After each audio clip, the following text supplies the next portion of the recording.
What's that? And I just wanted to talk about one of the most important skills I've learned in animal welfare, and that is emotional regulation. I know it doesn't sound fun at all, but it's actually super important. And there's a few ways to train it, and I just wanted to go through those. One is scenarios. This has been really helpful to my team, especially when we get into kitten season. Our organization is really big into helping neonatal kittens, but unfortunately, it can lead to having fosters who have kittens who are passing away, and that can be a really emotional experience for them. And so we actually train how to handle a foster bringing in a kitten that is passing away. And we train, for example, one of the most common things I hear, which sounds kind of crazy, but is like, oh my gosh, I unalived it. Like, people actually very often will say that, like, in a panicked tone when they bring a kitten in like that. And so we train, like, what do you say to the foster when that happens? And I found that to be really helpful. I've also had experiences where people will have a really angry or really big emotional outburst. In that situation, you have to know how to handle it. Also, while you yourself are trying to save the kitten, right? So you're also emotionally heightened, but you have to manage all of those things at the same time.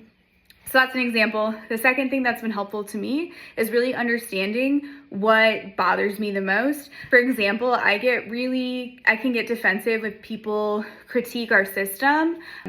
It bothers me, and so I've had to learn that, like, when somebody does that, I have to take a deep breath and not like snap back too fast, because I can do that, and it's not usually about the person. The third thing is I have processes for myself around certain things. Kittens are on my mind because it's kitten season. So a good example of that is if a kitten passes away, I actually have a process around that.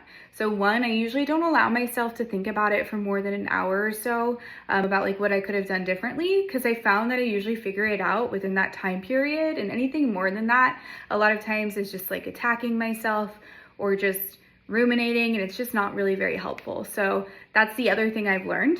And then processes. Oh, and also I usually will build in a walk or something for myself after that, because I know I need some time to just kind of process and get out of things. And I also am just a lot more kind to myself because I know I'm gonna be a little sad, and that's super normal. Yeah, so that process. And what else? Oh, knowing what to say no to, I think, is really important up front, because that's another time that a person will sometimes have a really big emotional reaction to you. And it's just good to feel really confident in your no and understand why you have to say no, what you can say yes to, what you have to say no to, so that if somebody has a really big emotional reaction to you, you cannot take it personally. So yeah, training scenarios, knowing what bothers you the most. 3 was having processes around certain things. And then 4 was knowing your boundaries. And I think all of those things can really help with emotional regulation and just make your life so much easier, and the life of all the people around you so much easier. Okay.